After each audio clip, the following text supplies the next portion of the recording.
सध्या वाशिम जिल्ह्यात चर्चा आहे ती गजानन काळे यांच्या उपोषणाची।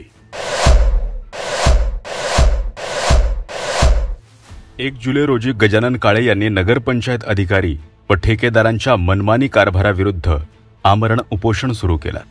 4 जुलैला 15 दिवसांच्या आत मागण्या मान्य करू असे लेखी आश्वासन देऊन उपोषण स्थगित करण्यात आले, परंतु 15 दिवसात संबंधितांवर कारवाई न केल्याने त्यांनी 30 जुलैला स्वतःला जाळून घेण्याचा इशारा दिला।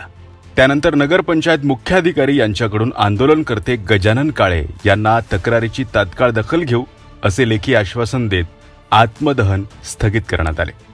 2 वेळा लेखी आश्वासनानंतर सुद्धा संबंधितांवर प्रत्यक्ष कोणतीच कारवाई न झाल्याने स्वातंत्र्यदिनी म्हणजेच 15 ऑगस्टला मालेगाव येथील पाण्याच्या टाकीवर चढून गजानन काळे यांनी आत्मदहनाचा प्रयत्न केला, परंतु मालेगाव पोलिसांनी तब्बल 3 तास पाण्याच्या टाकीवर असलेल्या काळे यांची समजूत काढली आणि नगरपंचायतकडून पुन्हा एकदा काळे यांना संबंधितांवर नियमात बसून योग्य ती कारवाई करू असे आश्वासन दिले।